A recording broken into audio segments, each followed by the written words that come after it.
মজার বিষয় হলো বন্ধু আর ভাইয়ের মধ্যে পার্থক্য কি? ভাই ভিতরের ঘরেও যায় আর বন্ধু বাইরের ঘরে থাকে। বুঝেন না? আমার বাড়িতে ভাইয়া গেলে বুঝি ভাইয়া শুধু সামনের রুমে থাকবো, ভাইয়া বাইন দূরেও যা আর ভিতরে দুয়ারেও যায় কিনা বলেন না? এই জন্য হযরত হাফিজি রহমতুল্লাহ আলাইহি যখন রাজনীতির ডাক দিয়েছিলেন, সাংবাদিক জিজ্ঞেস করেছেন আপনাদের পররাষ্ট্রনীতি কি হবে? হযরত হাফিজি বলেছিলেন আমাদের পররাষ্ট্রনীতি হবে দুইটা, একটা হলো ভাতৃসুলভ, একটা হলো বন্ধুসুলভ। বলেন না ভাতৃসুলভ মানে ভাতৃসুলভ কি? যারা আমাদের মুসলিম দেশগুলো আছে এদের সাথে আমাদের সম্পর্ক হবে ভাতৃসুলভ, আর অমুসলিম দেশ আছে এগুলোর সাথে আমাদের সম্পর্ক হবে বন্ধুসুলভ। তো জিজ্ঞেস করছো সাংবাদিক বন্ধু আর ভাইয়ের মধ্যে পার্থক্য কি? বন্ধু বাইরের রুম পর্যন্ত আর ভাই ভিতরের রুম পর্যন্ত। কি? বন্ধু হলো পকেট পর্যন্ত, ভাই হলো কলিজা পর্যন্ত। সুবহানাল্লাহ বলবেন না? বন্ধু কোন পর্যন্ত বলেন? পকেট পর্যন্ত। আর ভাই কোন পর্যন্ত? ভাই কলিজা পর্যন্ত। বারবার কথা দূরে চলে যাবে। কোনো ইহুদিকে বন্ধু বানানো যাবে না, কোনো নাসারাকে বন্ধু বানানো যাবে না। আজকের এই অসম যুদ্ধে যেখানে ফিলিস্তিনের সাথে ইসরায়েলের এই যুদ্ধ অসম যুদ্ধ, যেখানে তাদের সাথে কোনো সামঞ্জস্য নাই। একদিকে পৃথিবীর সবচেয়ে দুর্বল এক দেশ, যাদের কাছে নিজস্ব কোনো সেনাবাহিনী নেই, যাদের কাছে নিজস্ব কোনো টেকনোলজি নেই, যাদের কাছে নিজস্ব কোনো প্রযুক্তি নেই, যাদের কাছে নিজস্ব কোনো অস্ত্র নাই, ওদের কাছে কোনো সেনাবাহিনী নেই, ওদের কাছে কোনো অস্ত্র নাই, শুধুই মুসলিমেও কিছু মুসলমান, শুধুই কিছু মুসলিমেও মুসলমান, এর বাইরে আর ওদের কাছে আর কিছু নাই। আর আরেকদিকে পৃথিবীর পরাশক্তিগুলো একসাথে হয়ে গেছে মুসলমান থেকে ধ্বংসের জন্য। আল্লাহ রাসূল বলেন আল কুফরু মিল্লাতুন ওয়াহিদা, সারা দুনিয়ার কুফরি শক্তি এক ও অভিন্ন। আল্লাহ তাআলা বলেন বাদুম আউলিয়াউ বাজ, এরাই একে অপরের বন্ধু। অতএব লা তাত্তাখিদুল ইয়াহুদা ওয়ান নাসারা আউলিয়া, বন্ধু বানানো যাবে না, ইহুদিকে বন্ধু বানানো যাবে না, নাসারাকে বন্ধু বানানো যাবে না। আমরা এদেরকে সমর্থন করার কোনো সুযোগ নাই। আমরা এদেরকে সমর্থন করার কি নাই? কোনো সুযোগ নাই। কোনো মুমিন যদি আজকের এই পয়েন্টে, আজকের এই প্রসঙ্গে যদি ইসরায়েলকে সমর্থন করে তার ঈমান নাই। তার ঈমান কি? তার ঈমান নাই। তোমার সমর্থন করা দ্বারা ইসরায়েলের কিছু আসবে না, তোমার সমর্থন না করার দ্বারা ইসরায়েলের কোনো ক্ষতি হবে না, লেকিন তোমার ঈমান গেল। কি গেল বলেন? তোমার কি গেল? আমার ঈমান বড়, আমার কাছে আমার ঈমান বড়। বলেন আমার কাছে আমার কি? আমার কাছে আমার কি? এই জন্য ব্যক্তির চেয়ে দল বড়, দলের চেয়ে দেশ বড়, দেশের চেয়ে ঈমান বড়। বলেন ব্যক্তির চেয়ে দল বড়, দলের চেয়ে দেশ বড়, দেশের চেয়ে কি বড়? আমাদের ঈমান আমাদের কাছে আসল। আমাদের ঈমান আমাদের কাছে কি? মূলত আমার জান আমার মাল, এটা আমার না, এটা আমি বিক্রি করে দিয়েছি। এটা আমি কি করে দিয়েছি? কে? শুধু আমি বেচছি না, আপনারাও বেচছেন। যদি না বেচতেন অসুস্থ হলেন কেন? তাহলে বোঝা গেছে এটা আপনার না। না বেচতেন তো স্ট্রোক করলেন কেন? বোঝা গেছে এটা আপনার না। যদি বেচা হয়ে না যেত আপনি বুড়ো হলেন কেন? বোঝা গেছে এটা আপনার না। দাড়িগুলো পেকে গেল কেন? বোঝা গেছে এটা আমার না। দাঁতগুলো নড়ে কেন? বোঝা গেছে এটা আমার না। ডায়াবেটিস হলো কেন? বোঝা গেছে এটা আমার না। যদি আমার হয়তো কমপক্ষে আমি আমার দাড়িগুলোকে পাকতে দিতাম না। কি দাড়ি পাকছে না পাকে নাই? আমি পাকাইছি না। হ্যাঁ, এটা যার তিনি পাকাইছে। কি দাঁত? দাঁত কার কার দাঁত? আমার কিন্তু দাঁত পড়ে গেছে, একটা দাঁত একটা পড়ে গেছে, এটা আলাদা লাগাইছি, ওনার চারিকা পড়ছে। বিষয়টা কি? তাহলে বোঝা গেছে এটা আমার না। ইন্নাল্লাহ আশতারা মিনাল মুমিনিনা আনফুসাহুম ওয়া আমওয়ালাহুম বিআন্না লাহুমুল জান্নাহ। রব্বুল আলামিন বলেন আমি কিনে নিয়েছি তোমার জান, তোমার মাল আমি কিনে নিয়েছি। আল্লাহ তাআলা হলেন ক্রেতা, আমি হলাম বিক্রেতা। আমার জান আমার মাল হলো বিক্রিত দ্রব্য, আর জান্নাত হলো বিক্রিত মূল্য। বিক্রিত মূল্য কি? জান্নাত। বিক্রিত মূল্য জান্নাত। আর আমার জান আমার মাল বিকৃত দ্রব্য। বিকৃত কি?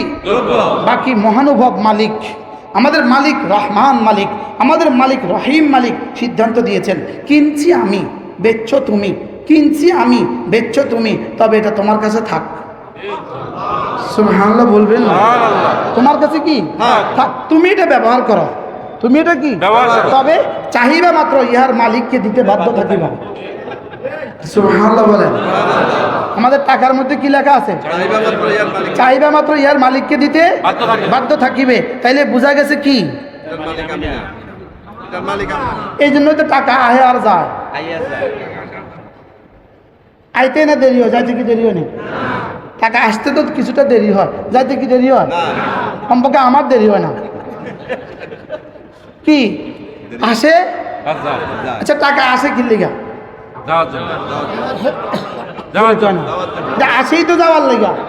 তাহলে আমার জান আমার মাল আমি বিক্রি করে দিয়েছি কার কাছে? তাহলে এটার কি এখন মালিক আমি না আল্লাহ? সুবহানাল্লাহ। মালিক কে? মজার বিষয় হলো আমরা যদি বাজারে যাই, বস্তার মধ্যে বাজার লিস্টই থাকে। 1 নাম্বার লিখছে 1 বস্তা চাল, 2 নাম্বার মশারির ডাল, 3 নাম্বার মাছ, 4 নাম্বার মুরগি, 6 নাম্বার সাবান, লেখা থাকে না থাকে না? আচ্ছা আপনি কিনতে গিয়ে সবার আগে চাল কিনেন, চাল কিনে বস্তাটা আপনি দোকানে রেখে আসেন, দেখে এসে কি বলেন এটা থাকুক আমি যাওয়ার সময় নিয়ে যাব। এবার মাছ মুরগি সব কিনে অটোতে উঠাইয়া যাওয়ার সময় আপনি কি বলেন যে আমার বস্তাটা তুলে দেন, বলেন কি বলেন না বলেন? আচ্ছা এখন দোকানদার কি করছে? আপনার বস্তাটাকে আলোক করে রাখছে, আরেকজন এসে বলে ভাই এই বস্তাটা আমার দিয়ে দেন, তা আপনি কি বলেন? এটা বেচা হয়ে গেছে, বলেন না এটা কি হয়ে গেছে? এটা বিক্রি হয়ে গেছে। কেন?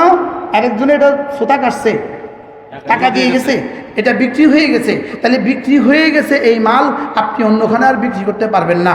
ঠিক তেমনি ভাবে আমাদের কলিজা বিক্রি হয়ে গেছে রব্বে কারীমের কাছে, এটা আর কাউকে দেওয়া যাবে না। বলেন এটা আর কাউকে কি দেওয়া যাবে না। এই জন্যই ইন্না শিরকা লাযুলমুন আযীম, এই জন্যই শিরিক সবচেয়ে বড় গুনাহ। আর শিরিক মানে কি? দিলটা আরেকজনকে দেওয়া। দিলটা কি দেওয়া বলেন? আরেকজনকে দেওয়া। এটাই হলো শিরিক, এটাই হলো কুফরি। দিল আল্লাহ তাআলাকে না দেওয়া এটা হলো শিরিক, আর দিল আরেকজনকে দিয়ে দেওয়া এটা হলো কুফরি। তাহলে দিলে থাকবে কে বলেন? আল্লাহ। আবার বলেন দিলে থাকবে কে? আল্লাহ। আজীব, আজকে এক মেহমান আমার মসজিদে নামাজ পড়ছে, উনি নির্বাচনের প্রার্থী, আগামী 5 তারিখে আমাদের এখানে নির্বাচন প্রার্থী। তো উনি আমাকে বললেন, আমি বয়ান করছিলাম, উনি আমাকে বললেন হুজুর যা বলেন টলেন, নির্বাচনে আমি প্রার্থী, যা কন টন, ইমানে কোনো আপোষ নাই। সুবহানাল্লাহ, হুজুর যা কন টন, ইমানে কোনো আপোষ নাই। আপনারাও বলেন ইমানে কোনো আপোষ নাই। আরে বলেন না কি বলছি বলেন, ইমানে কোনো কি নাই? আমি ইমান হারা হয়ে কবরে যেতে চাই না। তাহলে আমি ইমানে কোনো আপোষ নাই, বলেন ইমানে কোনো কি নাই? ইমানে কোনো আপোষ নাই। কারণ কলিজাটা বেচা হয়ে গেছে। কি হয়ে গেছে বলেন? এটা খালি নাই, এটা খালি নাই, এটা একজনকে দিয়ে দিছি, এটা একজনকে কি দিয়ে দিছি? ওই আল্লাহ তাআলাকে যে আমি কলিজা দিয়েছি এটারই বহিঃপ্রকাশ, এটারই বহিঃপ্রকাশ হলো কালিমায়ে তাইয়্যিবা। সুবহানাল্লাহ বলেন। লা ইলাহা ইল্লাল্লাহ, লা ইলাহা ইল্লাল্লাহ, লা ইলাহা ইল্লাল্লাহু মুহাম্মাদুর রাসূলুল্লাহ। তাহলে কালিমায়ে তাইয়্যিবা কেন পড়বো? কালিমায়ে তাইয়্যিবা কি? এটা যেন এটা আমার দিলে শুধুই তুমি, কারণ এটা আমি তোমাকে দিয়ে দিয়েছি। সুবহানাল্লাহ। আমার দিলে শুধু কি? শুধু কে? আল্লাহ। বলেন এ দিলে শুধুই তুমি, এ দিলে শুধুই তুমি, এ বুকে শুধুই তুমি। লা ইলাহা ইল্লাল্লাহ, লা ইলাহা ইল্লাল্লাহ, লা ইলাহা ইল্লাল্লাহ, লা ইলাহা ইল্লাল্লাহ, লা ইলাহা ইল্লাল্লাহু মুহাম্মাদুর রাসূলুল্লাহ। কালিমার অর্থই হলো এটা, আমার হৃদয়ে আল্লাহ তাআলা ছাড়া আর কেউ নাই। আমার হৃদয়ে কি? আল্লাহ তাআলা ছাড়া আর কেউ নাই। এজন্য আমি যেই হই, আমি যে কেউ হই না কেন, যে কোনো যোগ্যতারই হই না কেন, আমার ইমানের প্রশ্নে কোনো আপোষ নাই। আমার কলিজা শুধুই আল্লাহ, আমার কলিজায় শুধুই কি? আমার কলিজায় শুধুই কি? আল্লাহ। এই জন্য প্রতিদিন নিয়ত করেন, আজ থেকে প্রতিদিন দিনে 100 বার, রাতে 100 বার কালিমায়ে তাইয়্যিবা পড়বই পড়বো ইনশাআল্লাহ। বলেন ইনশাআল্লাহ, পড়বো তো ইনশাআল্লাহ। আল্লাহ তৌফিক দান করেন। 2 নাম্বার হলো আমি যেন বললাম রব্বুল আলামিন জানমাল তো বিক্রি করে ফেলেছি, নিবেন কখন? নিবেন কখন? রব বলেন দিলটা নিব 24 ঘন্টা, দিলে আর 24 ঘন্টা কাউকে দেওয়ার সুযোগ নাই। 2 নাম্বার শরীরটা নিব রোজানা 5 বার। সুবহানাল্লাহ বলেন না? বেচা কিনা হয়ে গেছে না হয় নাই? বেচা কিনা পাক্কা? বেচা কিনা কি পাক্কা। বিক্রি করছে কে? আমি। আর কিনছে কে? আল্লাহ। বিক্রিত দ্রব্য কি? জান, মাল। এবার আমি বললাম আল্লাহ আমার, আল্লাহ বলেন তোমার কাছে থাকুক। আমি বললাম আল্লাহ আমার কাছে থাক, আমি কি ব্যবহার করতাম? হ্যাঁ ব্যবহার করো, তবে 5 ওয়াক্ত নামাজে মসজিদে এসে হাজিরা লাগায় যায়। সুবহানাল্লাহ বলবেন না? তাহলে আমি যে মসজিদে 5 ওয়াক্ত হাজিরা দিচ্ছি, এটা হলো আমার বেচা কিনার অংশ। সুবহানাল্লাহ বলেন। আমার বেচা কিনার কি অংশ? তাহলে আমার জান, আমার মাল, এটা আমার না আল্লাহ? এখন ব্যবহার করি আমি না আল্লাহ? আমি ব্যবহার করি আমি না আল্লাহ? আমি ব্যবহার করি। লেকিন রব্বে কারীমের সাথে বেচা কিনার চুক্তি হিসাবে 5 বার কি দিতে হবে? কোথায় গিয়া? সুবহানাল্লাহ। তাইলে বোঝা গেছে দুইটা পায়া গেলাম, ঈমান আর নামাজ। ঈমান আর কি? তাহলে ঈমান আর নামাজ কিসের অংশ? জোরে কয় না, কিসের অংশ? বেচা কিনার অংশ। 3 নম্বরে আমি বললাম রব্বুল আলামিন জান মাল তো বিক্রি করে ফেলেছি, আর কি করতাম? রব্বুল আলামিন বছরে একবার দিনের বেলায় 30 দিন এখানে এই পেটে কোনো খানা পানি দিবা না। সুবহানাল্লাহ বলবেন না? এটা কি? রোজা। এটা কি? তাহলে বছরে 1 মাস রোজা, এটা কিসের অংশ?